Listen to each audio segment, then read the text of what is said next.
Hello, everyone. How are you? How you guys doing today? I'm doing well. You doing I'm good? excited to be here. Yeah. I'm excited to have you here. Let's see. Want your live. I want to make sure that we're live. I want to make sure that they can see us. We can see them. We are we are live. We are live, guys. All right. We made So we made it. Mama, we made it. All right. So, welcome everybody. My name is Dr. Lawanya Douglas, and we are here to talk about a hiring framework that we worked through this semester. And so, I have two students here with me from William James College, and I will let them introduce themselves. Thanks, Lavanya. Hi, You're everyone. welcome. My name is Melissa Asti. I am a current William James College student in the Masters of Organizational Psychology program. I graduate. I'm done this coming July. So there's a light at the end of the tunnel, lots of hard work, lots of learning. And it's been a great experience. And I worked with Dr. Douglas for my field placements. We're going to talk a little bit more about that work, but I'll let Ariana introduce herself first. Hi, everyone. My name is Ariana Contreras, and like Melissa, I am also in the organizational psychology program, and will be graduating this June. And have worked with Dr. Douglas for my field placement as well. Well, welcome to you both. I had a great experience working with both of you this semester. I told them both, I was like, when I make it big, I'm going to hire them. Okay. Because they're both amazing. So, just a little bit about the topic. When I first tried to figure out what I wanted to do for my dissertation, for my doc project, I wanted to do something that was actually usable, something that actually could make a difference. I didn't want to just do research just to do an assignment, but I wanted to actually do something that I was passionate about. And so, one of the things that I've been passionate about is people finding their purpose, people finding their passions, and being in positions that help them to be able to be great and doing things that they actually enjoy. And so I was like, what can I do? And so I was like, I think it starts with the questions that we ask in interviews. And then I was like, well, no, it actually starts from the beginning. And so I started doing a little bit of research and realizing there's like pockets of things. There's pockets on how to recruit. There's pockets on how to interview and the questions that you should answer and, evidence-based things about how you should ask certain questions.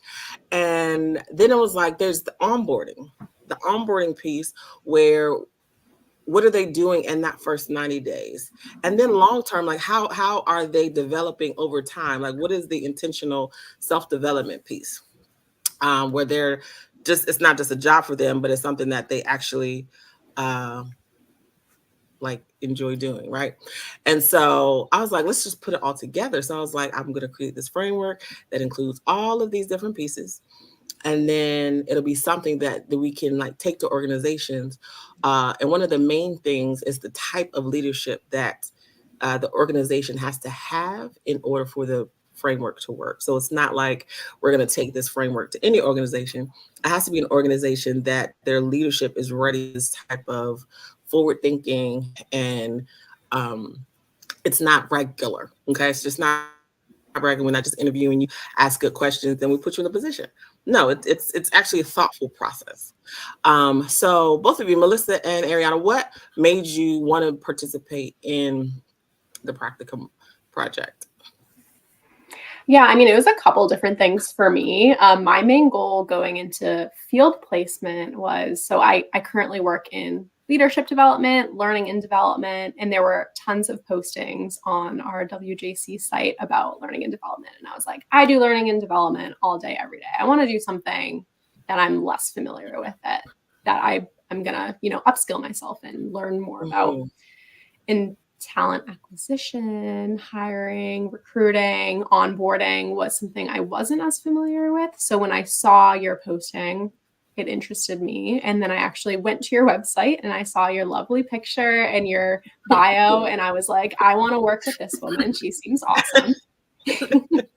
And then when I met with you just to learn more, everything you talked about, it resonated so much with me.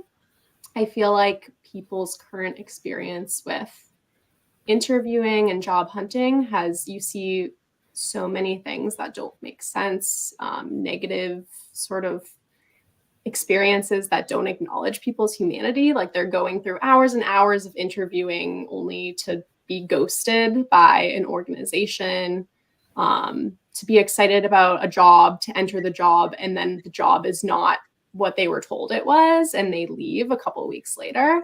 All of those things going on. So when you talked about this end-to-end sort of like seamless process with a thread between all of the phases, from recruiting to interviewing to hiring selections to onboarding to their continuous development at the company, I was just like, okay, that makes so much sense. And then the emphasis on human connection, and just sort of the equal playing field between a candidate and a recruiter in a company, just really resonated with me. And I was sold, and it was history.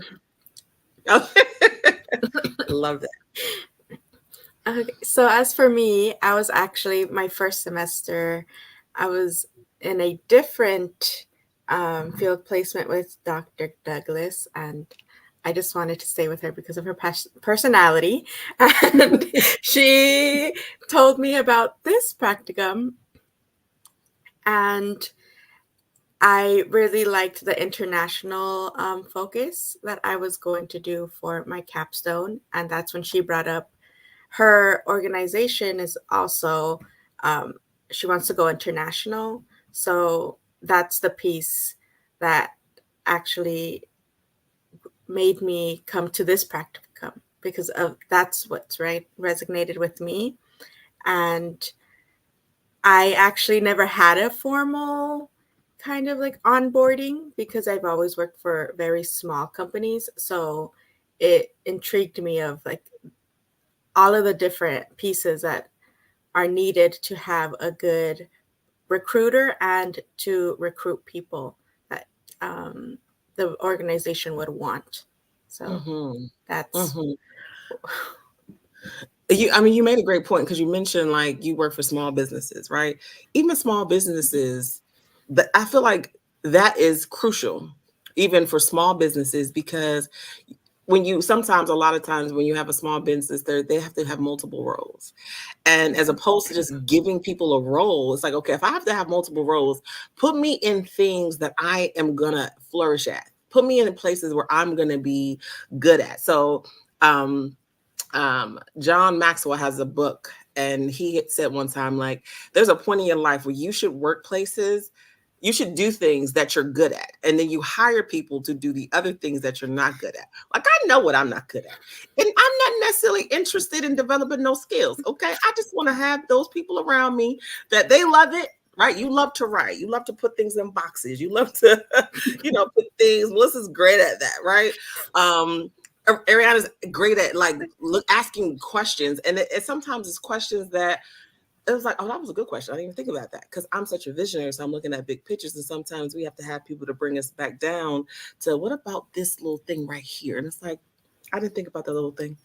And so, have you guys been in places or jobs where you were able to see the difference, where you were able to see, I don't think I'm going to be good at this, or oh my gosh, this is the job for me, this is where I need to stay, and these are my people? Have you ever felt like that in the work that you've done so far?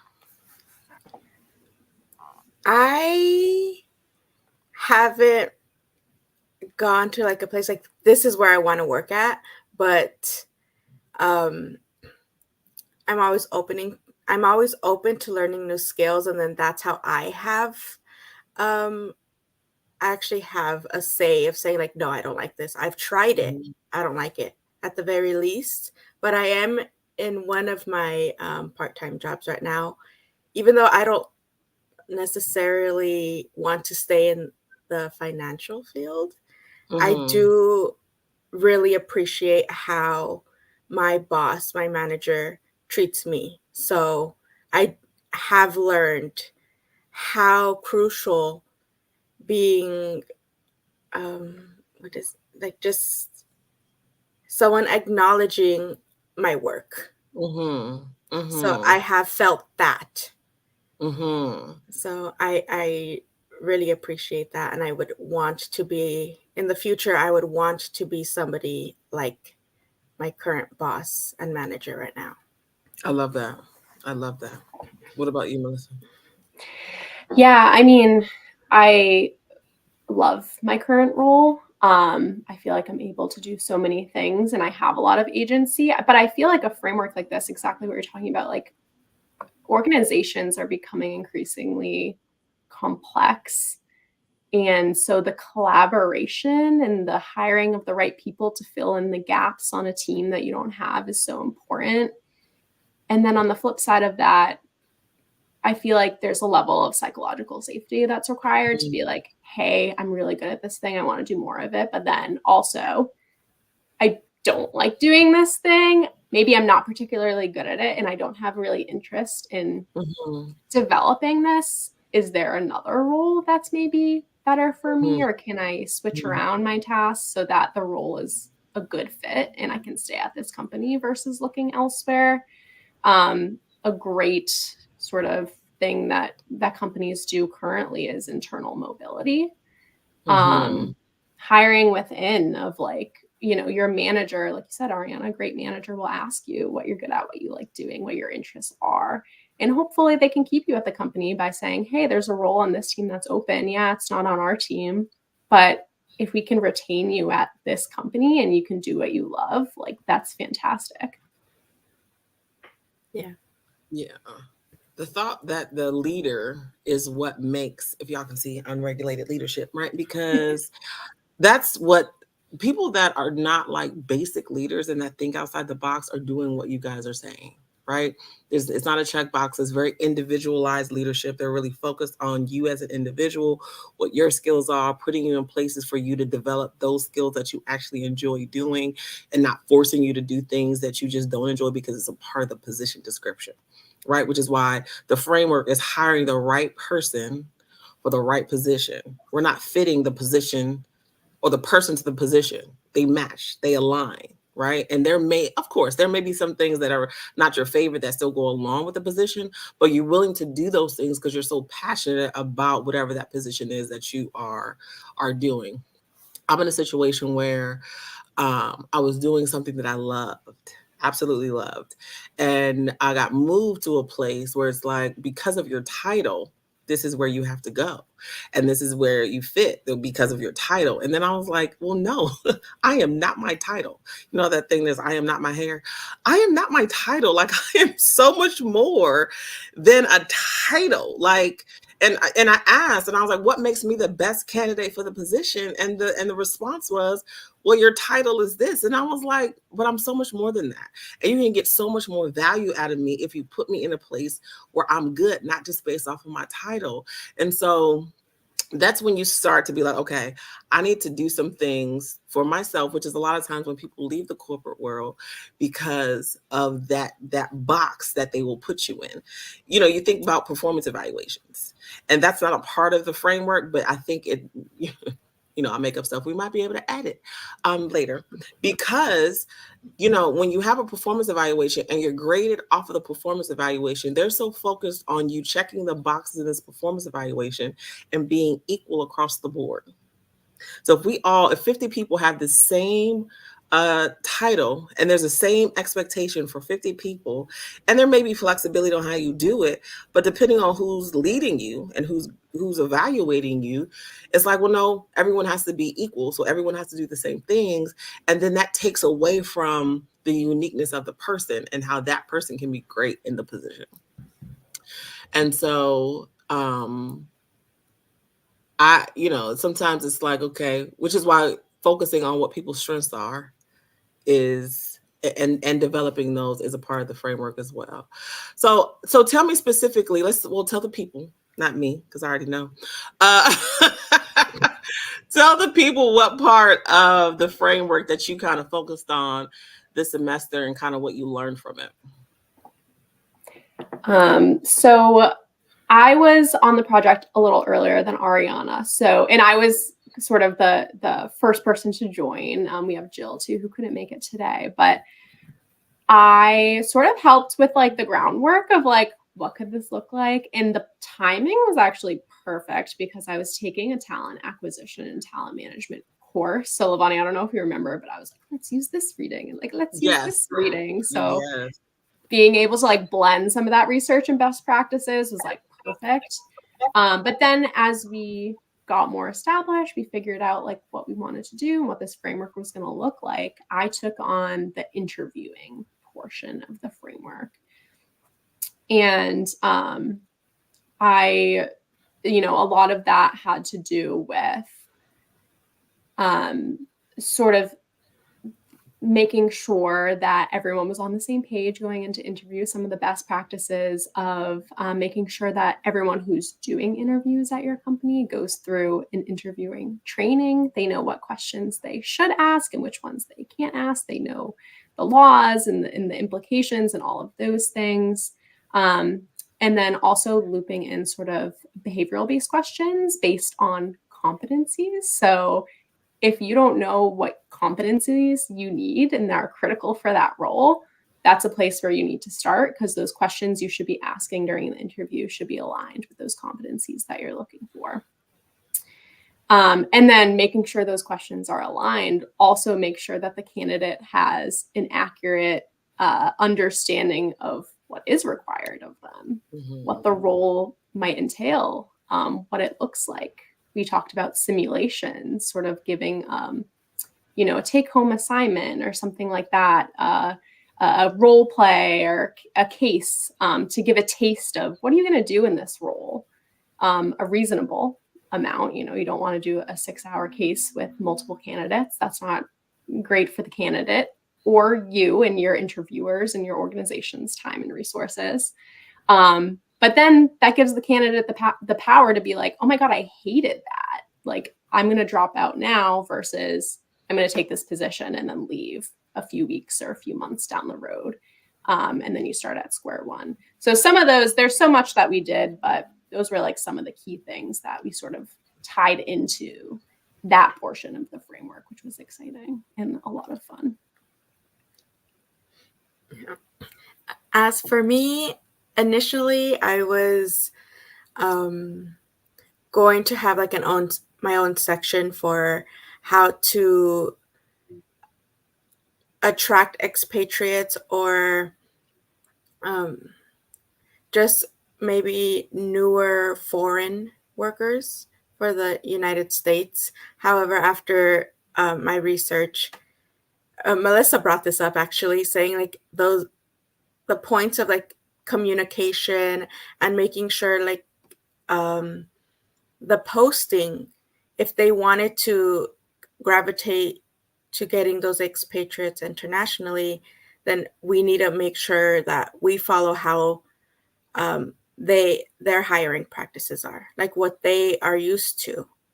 And then when that comes down to like communication, and then that's when it was kind of modified that it would be, my research would be added to each section of like the interviewing because of the job posting.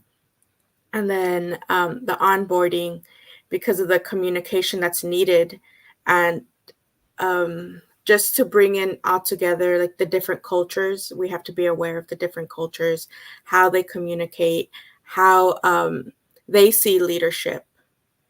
And that's how it was integrated. My research for international candidates can be implemented in the different sections of the practicum.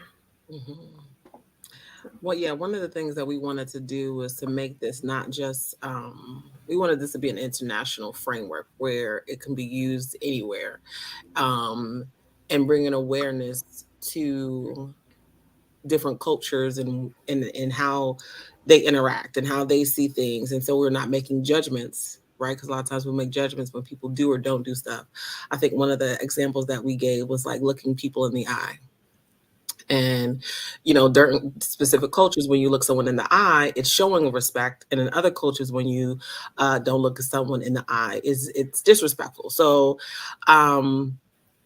just being aware of that as the interviewer, as the business owner, especially if you want to be international, and depending on, you might have to learn about the individual culture and not just because everywhere might be different. And so that's one of the reasons why we wanted to kind of bring that cultural piece into it, to make sure at least we're aware of it. And if we might need to do a little bit more research, if we get someone from China that says we want your onboarding framework, and then we get someone from Rome that says we want and then we get someone from South America or then South Africa, right? We might have to do a little bit more research for that population, but at least we have a basis of where we want to start and what we need to look at. Jill kind of worked on the onboarding. Did either one of you want to talk a little bit about with the onboarding?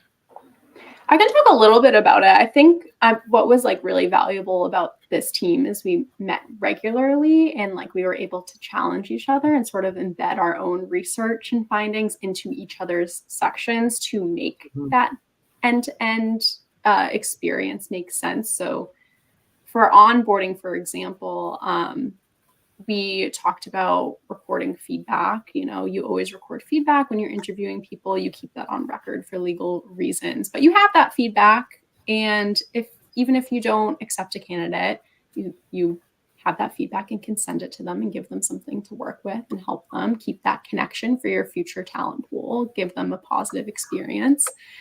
But with that feedback, and things that the person was strong at, and things that is an opportunity, but maybe wasn't a deal breaker if you hire them, that can then feed into a conversation with their manager in their first 90 days and a development plan of, hey, this came up during the interview process. Let's talk about this. Let's connect you to resources, to tools to develop in this area. Or here were your strengths too. Let's connect you to things that you'd be really good at. Again, going back to what Lavani was saying of let's connect the person to the role and make it make sense.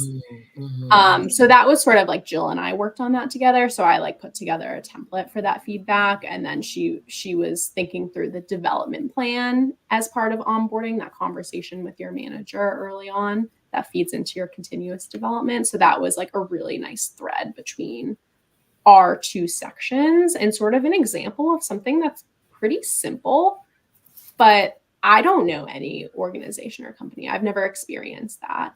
Sort of, it's like the interview process is done and this door is shut, and now this whole process of onboarding is completely separate. Yeah, I love that feedback piece, because one of the things, even when I work with different people, when we do mock interviews, we give them immediate feedback after that mock interview. But you don't get that in jobs, right? And so you'd be like, okay, well, I didn't get the job, but why didn't I get the job? I think I'm going to be great at this job. And it could just be because you did interview well, which is another part of the interview portion where we added a piece where you actually shadow or you participate in team activities for a certain period of time where they can see how you interact with the team. You can see all those different things. So like you had mentioned the examples of the simulation, like those are things that are not necessarily normal, and they take time. They take thought. But imagine a world where you would hire someone and they stayed for a long term. They would elevate through the company. They would help build the company. So while it may take more time and thought on the front end, well, that's what the framework talks about for sustainability, because you're not having people in and out. I work for an organization that, when we brought in new people, we had people leaving on day 3 because they got a new offer. We had someone complete a whole training, 8-week academy. And that last day, they said, yeah, I'm not going to take this job. I got another job offer somewhere else that's really more up my what I'm passionate about. Why would you know that before you came here? Why are we accepting people that they have all these job applications out and just looking for the next best thing? They're not committed to position. They're just wanting the paycheck and get into these different companies until the next best thing. So this framework helps people really be connected to the position. They'll see the work that's being done. And, companies lose money when they spend all this money on training and then they don't stay. So it's also beneficial for the company. We're not trying to waste nobody's time. And so, they call it human resources. And a lot of times when we think about human resources, we think about paychecks, we think about health insurance and life insurance, not the person. We are the resource. The people are the resource. And so as we bring people into positions, into companies, we need to see them as a resource, and how will they take whatever the mission of the organization is to the next level, because they're just as passionate about what the company is doing as the owner or the director or whatever. Any other final thoughts?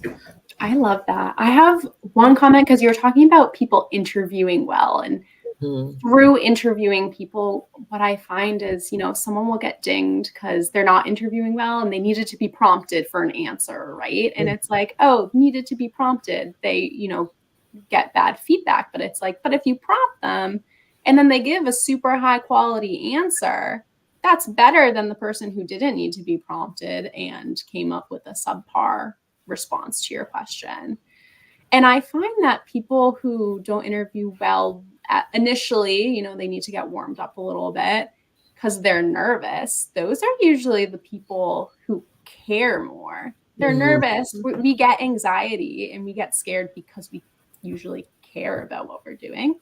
And so I feel like those are the candidates that you want to attract, because they want to be hired at your company. They care about what you're doing. They care about this interview.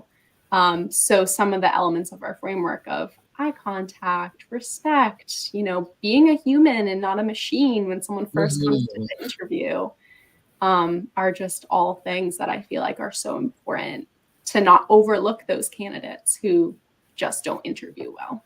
Yes, absolutely. Totally agree. Yeah, I just want to piggyback off what Melissa says, because that where I am now and the manager I'm very happy with now, I straight up said, like, I'm very nervous and I really hate interviews. And he's like, I do too. Like, I don't want to be here either. And we were just laughing. And then so like the next, 30 minutes, it was a lot better. It was easier for me to answer questions, even though I'm really bad at like, answer this, check the box. I know exactly what to say because I'm always contemplating in my head. And like Melissa says, if I'm going to be interviewing, I'm going to be nervous because I care. I want this job. It's not one of like, I have a next interview anyways. I'm totally relaxed. I'm fine. Like this interview doesn't matter because I have another interview. Like that, that's for the people I've interacted with during interviews, like when they're very dry or when they know exactly what to say, it's, it could, of course, be like they know exactly what they want, but I've experienced like, it doesn't matter. That's what I've experienced more with people who are very prompted, I guess you could say. So, yeah. Building those connections. And building the connections, building the working relationships, building rapport, all those things help with the long-term, working relationship. Because we work with people in these positions sometimes more than we're with our family. So wanting to be around the people, having the same energy, having the passion, having the desire, you're not chasing people down to, clock in and clock out at a certain time because they just want to be there. They want to show up. They want to, they're going to wake up at 11 o'clock at night and be like, I want to take this note because I don't want to forget because tell the people tomorrow, because they're so like, what the position is a part of who they are. It's not like this job that I have to get up and go to. And so we want to help organizations do that. And so This has been a great conversation. We're going to continue building this framework. We're going to shop it around. Ariana talked about shopping something around earlier. And so we're going to shop around this framework. I don't know what that looks like or where to even start. But we're going to shop it around and we're going to be international. We're going to do great things. And I'm just excited to see what comes. Thank you so much all for joining. Send me a message if you have any questions about the framework, if you have any ideas for stuff that we should add. And we thank you for joining us. Melissa, Ariana, anything else before we go? That's all. Thank you so much for having us. All right. Thank you, guys. I'll see y'all at graduation. See you then.